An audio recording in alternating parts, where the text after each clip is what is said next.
Hello, my friends, and welcome back. Thank you very much for being with me again today.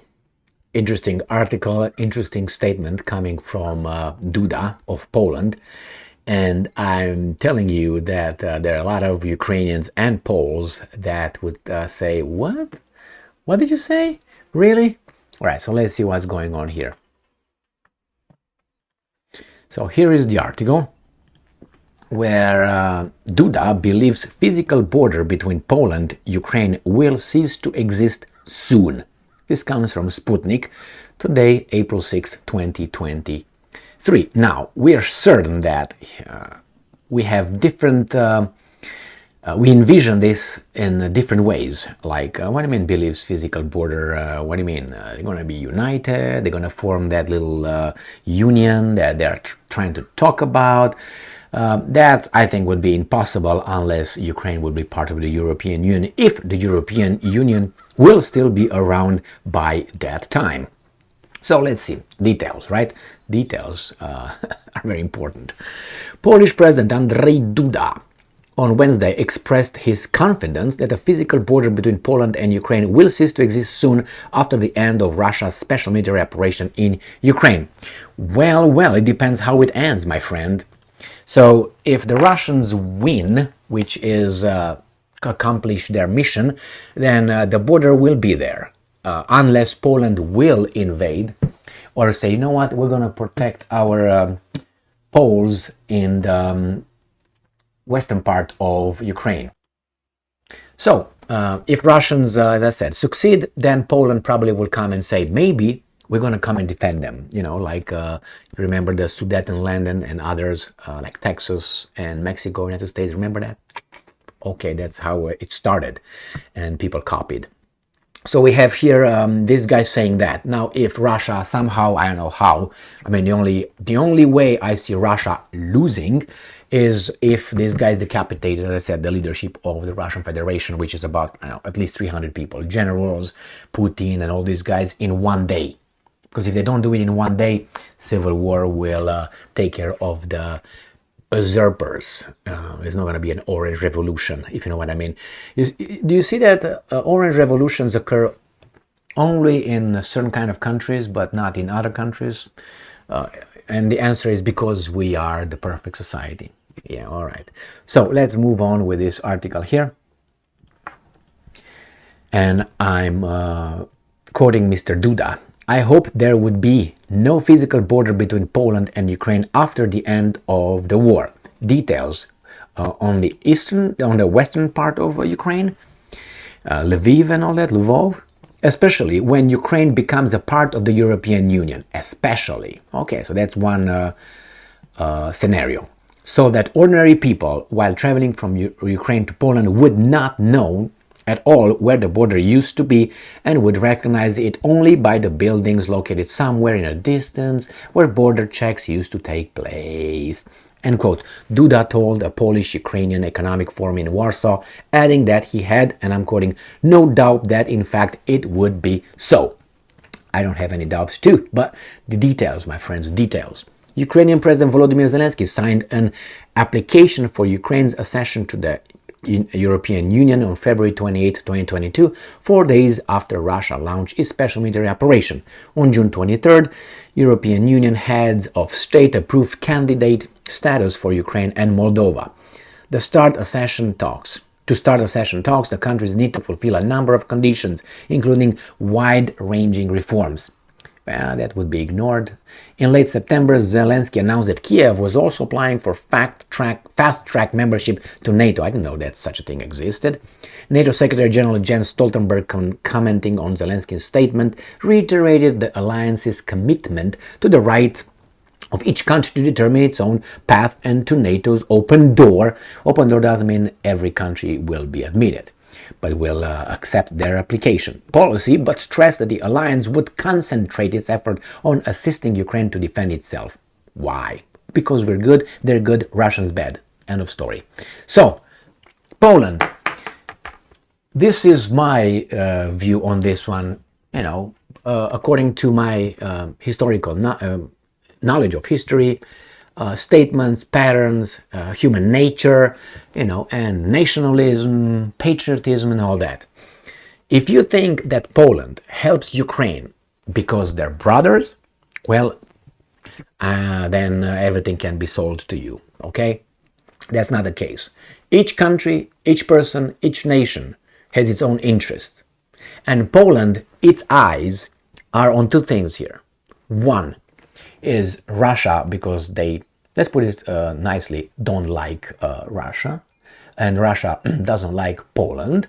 If you don't believe me, again, I don't care, just check it out. Just build a little report with some Poles or some Ukrainians or some Russians and ask them about what they really think about.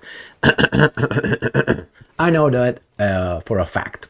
It doesn't mean that's general, but anyway, they have a lot of problems to solve, at least Ukraine and Poland, if you remember, some crimes here, some genocide here, some bandera here by that, they have a lot of things to solve, including if you look at Poland actually thinks, based on their historical evidence, that they should own about half, not maybe half, maybe a third, at least a third of Ukrainian land.